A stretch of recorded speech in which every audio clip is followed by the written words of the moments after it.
અને તમને હું વાડીમાં બતાવું કે આપણું કેટલું નુકસાન થયું છે. જો તમે આ બધી આપણી વાડીનું પાણી પણ અહીંયાથી જ જાય છે. તો મિત્રો આપણે આવી ગયા છે વાડીમાં અને જો આ રહ્યા આપણા ટમેટા. તો બધામાં થોડું નુકસાન થયું છે. બગલ મેં છોરા ગાँव में ઢિંઢોરા. તો કેમ છે મિત્રો, તો આજે આપણે આવી ગયા છે પાછા નવા વિડીયોના અંદર. તો તમારું આપણા નવા વિડીયોની અંદર સ્વાગત છે. અને મિત્રો આજે આપણે જઈ રહ્યા છીએ વાડીમાં. આપણે અહીંયા 5 થી 6 દિવસ બેક ટુ બેક ઘણો બધો વરસાદ પડ્યો. એમાં ભયંકર વરસાદ પડ્યો. અને આપણે વાડીમાં હવે જઈ રહ્યા છે અને વાડીમાં આપણે પગે જવાનું છે. કોઈ પણ ગાડી દ્વારા આપણે નહીં જઈ શકીએ, એટલો રસ્તો ખરાબ થઈ ગયો છે. અને તમને હું વાડીમાં બતાવું કે આપણું કેટલું નુકસાન થયું છે. ખેતીવાડીને મારું ઘણું બધું નુકસાન થયું છે. એ બધું તમને આપણે આ વિડીયોમાં જોવા મળશે. તો વિડીયો તમે પૂરો જોજો તો તમને ઘણી બધી આમાં ઇન્ફોર્મેશન મળશે. તો જો મિત્રો, વચમાંથી આવડે જબડે છેલ્લા જાય છે પાણીના. આપણે એના પર કૂદીને જવું પડશે.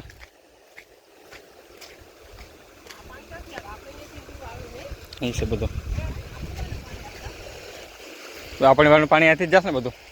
જો તમે આ બધી આપણી વાડીનું પાણી પણ અહીંયાથી જ જાય છે. અહીંયા આજુબાજુમાં તો દેવલ પણ પડી ગઈ છે.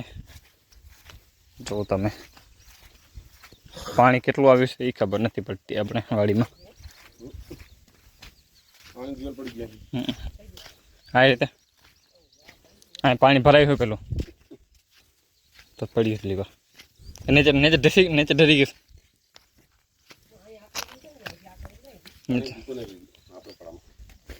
પાડામાં તો મિત્રો આપણે આવી ગયા છે વાડીમાં અને જો આ રહ્યા આપણા ટમેટા. તો ટમેટા તમે જોઈ શકો છો.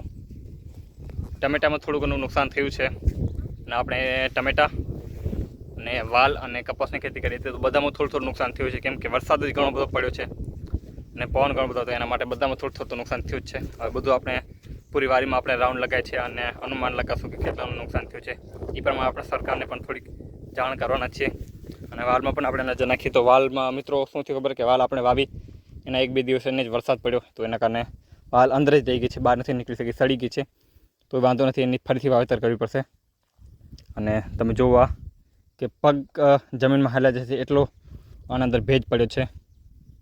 જો તમે જુઓ તો મિત્રો આપણે પૂરી વાડીમાં ચક્કર લાગ્યો અને ઘૂમીને બધું જોયું તો બધામાં થોડું નુકસાન થયું છે. કપાસમાં થોડુંક નુકસાન થયું છે, થોડુંક વાલમાં નુકસાન થયું છે અને ટમેટામાં તો વધારે આપણે નુકસાન થયું છે. કેમ કે ટમેટાની સંભાવના ઓછી છે ટમેટા થાય એનું, કેમ કે સડી ગયો છે કાંટા બધો. હું તમને છત ઉપરથી બતાવું, તમે જુઓ નજારો અને આપણે વાડીનો નજારો. આ જો આમાં બધા કપાસ હતા, કપાસ સૂઈ ગયો છે હાલ ઘડી. તો અનેકો ટમેટા હતા અને આ બધામાં વાલ છે.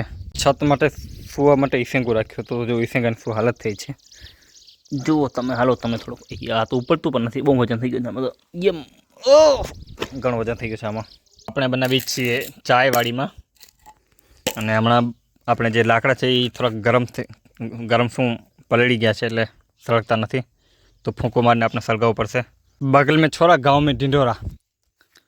તો હમણાં એમ થયું કે આપણે બકરા થોડાક દૂર ભાગી ગયા. મને એમ કે ગોતો ગયો હતો તો બકરા તો આપણે બાજુમાં જ નીકળ્યા દો. આ ઘર રહ્યું એને બાજુમાં વાડીમાં તો આપણે આને વાડામાં પૂરવાના છે પણ તો દોડધામ લાગી ગઈ છે, જતા નથી. મિત્રો સાંજનો સમય છે અને દી ઉલી રહ્યો છે અને આપણે બેઠા છીએ છતના ઉપર. તમે જોઈ શકો છો આવો છે કંઈક નજારો. જો તમે તળાવ પણ આપણો ઓવરફ્લો થઈ ગયો છે અને જો આપણા ઘરનો ભાગ. અને તમે હવે થોડીક જ વારમાં અંધારું થઈ જશે અને લાઇટો ચાલુ થઈ જશે. ગામ લબક જબક થશે પડ્યું. હમણાં તો 3-4 દિવસ લાઇટ બેક ટુ બેક હતી જ નહીં. કાલ રાતે જ લાઇટ આવી છે અને આજે વરસાદ કાંઈ પણ નથી પડ્યો. તમે જો પાછળના બ્લોગ જોયા હશે તો વરસાદ આપણા પાસે અહીંયા ઘણો બધો પડી ગયો. હમણાં જો શાંતિ છે, કાંઈ નથી. ઉપર જે ઘણા બધા વાદળા જતા હતા તે પણ કાંઈ નથી, સ્થિર થઈ ગયું છે વાતાવરણ. The next day. રામ મિત્રો. અને કાલે વરસાદ બંધ હતો પૂરો દિવસ અને આજે જો સવારના ઉઠીને જોયું તો આપણે વરસાદ ચાલુ છે અને ખબર નથી પડતી કે વરસાદ તો શું કારણ છે. જો તમે સવારનો વરસાદ ચાલુ થઈ ગયો છે. એ પણ આ જે વાવાઝોડું વરસાદ હતો એ વરસાદ નથી લાગતો, અસ્થિત વરસાદ છે. જે કાલે થોડી ઘણી ગરમી પણ હતી તેનો વરસાદ લાગી રહ્યો છે. જો તમે થોડીક વારમાં તો છત ઉપરથી પાણી પણ ઘણું બધું નીચે આવવા માંડી ગયું. જો વરસાદ પાછો બંધ થઈ ગયો છે અને હું હમણાં આવ્યો હતો આ ડુંગર ઉપર, નાનકડા ડુંગર ઉપર, જેને આપણે મિની ડુંગર કહી શકીએ છીએ. તો મિની ડુંગર ઉપરથી તમને થોડોક નજારો બતાવું.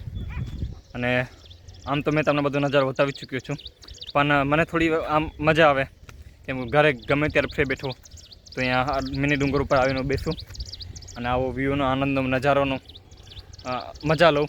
જો તમે મારા પાછળ વધારે તો હું તમને કાંઈ નથી બતાવવાનો, પરંતુ જો સ્ટેડિયમ છે તેમાં કૂતરા બેઠા છે, કુકુર.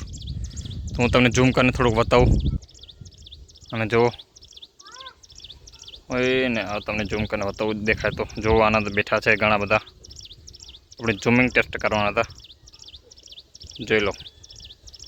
તો અંદર બેઠા છે અને આવો છે ક્યુક વ્યૂનો નજારો. અને આની બાજુ પણ કાળા કાળા વાદળા ચડ્યા છે, વાદળા ગંગોળ. અને આની બાજુ બધો વાડી વિસ્તાર છે. અમારે ખેતીવાડીમાં ઘણું બધું નુકસાન થયું છે. મેં તમને બતાવ્યું એ તો થોડું ઘણું જ છે. અને અહીંયાથી આજુબાજુમાં પણ અમારે અહીંયા ઘણું બધું નુકસાન થયું છે. કપાસને ઘણું બધું નુકસાન થયું છે. અને સમજી લો કે જે જમીનના અંદર જે પાક થાય છે તેને નુકસાન નથી થયું, જેમ કે મગફળી. એના સિવાયના જે બીજા પાક છે તેને ઘણું બધું નુકસાન થયું છે. અને આપણી પણ વાડીમાં ઘણું બધું નુકસાન થયું છે. તો હવે આ વરસાદ હવે થંભી જાય અને જો બંધ થઈ જાય તો બધે કરતાં સારું, કેમ કે આજે 8 દિવસ થઈ ગયા વરસાદ ચાલુ છે. અને ઠીક છે મિત્રો, હવે આપણો વ્લોગ આપણે અહીંયા જ પૂરો કરીએ. અને બીજું કાંઈ છે નહીં વધારે બતાવવા જેવું.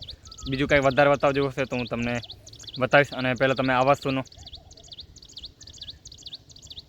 અને પક્ષીનો અવાજ છે. અને મિત્રો મારું બીજું એક ચેનલ છે જેમાં હું હિન્દીમાં રેગ્યુલર વ્લોગ બનાવું છું.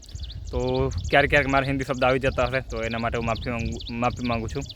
અને તો ઠીક છે મિત્રો, હવે આપણે અહીંયા જ આ વિડીયો પૂરો કરીએ. અને તમને જો આપણો આ વિડીયો પસંદ આવ્યો તો આપણા વિડીયોને લાઈક કરી નાખો, આપણે યુટ્યુબ ચેનલને સબસ્ક્રાઈબ કરી નાખો. વંદે માતરમ, જય હિન્દ.